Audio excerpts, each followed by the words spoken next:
Helping the Wright Brothers, a tale of first flight helpers.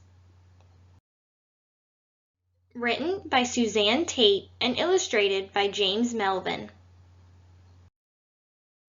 There is a place in North Carolina that is famous. Kitty Hawk is its name.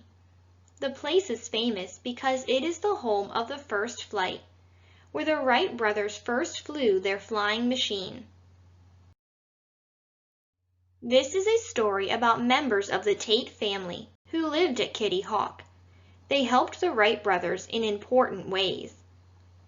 But the tale begins earlier with two Tate brothers named William and Dan. In 1850, they left their home in Maine and sailed south. The Tate brothers wanted to go to Virginia, but the ship's captain sailed right past there. When the ship was near North Carolina, William and Dan asked the captain to sail close to shore. They had a daring plan. They would jump off the ship and swim for land. William and Dan Tate were brave men when they jumped overboard, but they quickly found themselves in trouble. The tide was stronger than they knew. Friendly fishermen from Kitty Hawk saw them and pulled them from the ocean. The Tate brothers liked North Carolina. They decided to stay there and begin new lives. Dan opened a little grocery store. William helped start a life-saving station on the beach at Kitty Hawk and was the first keeper there. He remembered how his brother and he were rescued. William's two sons grew up in the little village. Their names were Bill and Dan. Young Dan grew up and made his living by catching and selling fish. His brother Bill, quite a bit younger, would go by his Uncle Dan's store. "Why aren't you in school?" his uncle asked one day. "I can only go to the 6th grade here," young Bill replied. "It costs a lot of money to go away to a school where I can learn more." "I'll pay for you to go," his Uncle Dan said. So young Bill went off to a boarding school where he lived and studied. He learned well and came back home. Later, he became a postmaster. One day, an important letter arrived. It was from two brothers who lived in Dayton, Ohio. The Wright brothers, Orville and Wilbur, were asking about Kitty Hawk. "How often does the wind blow?" they wrote. "And how tall are your sandhills?" They needed the right place to test their glider, a plane without a motor. They even hoped one day to fly. Bill, the postmaster, was excited. He wrote to the Wright brothers right away. "It's a fine windy place," he told them. "We have big sandhills, just right for trying out your glider."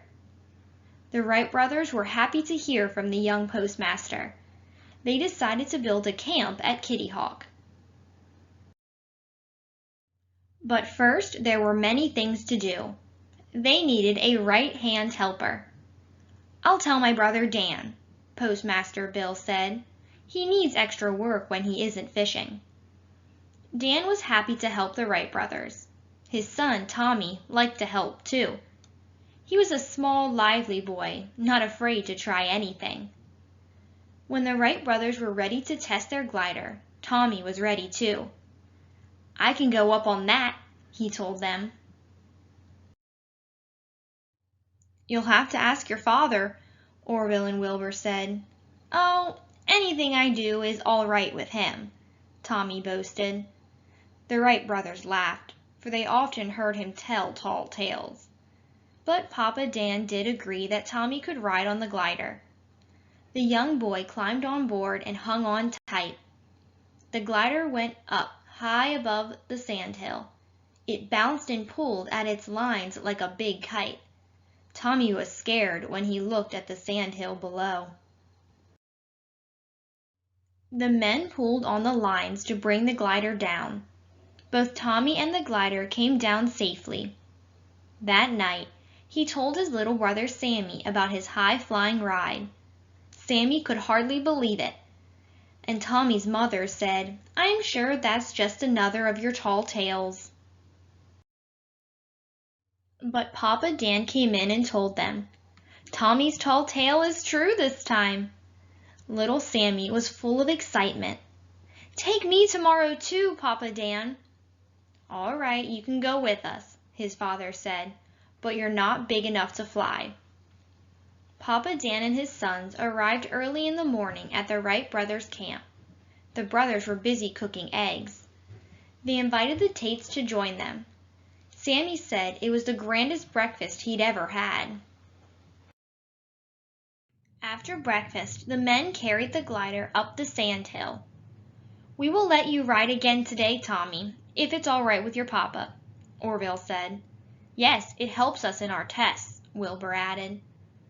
Once more, Tommy climbed on board the glider. The wind picked it up, and he was in the air again. "I'm glad I can help," he thought. Orville and Wilbur made many other tests with gliders. One time, Bill's wife loaned them her sewing machine to sew the cloth for wings. When the testing was done, the Wright brothers worked on a motor for a flying machine. On December 17, 1903, there was big news at Kitty Hawk. Orville Wright had flown a powered flying machine. It was the famous first flight. Tommy heard about it and ran to tell his father. Papa Dan was at the country store.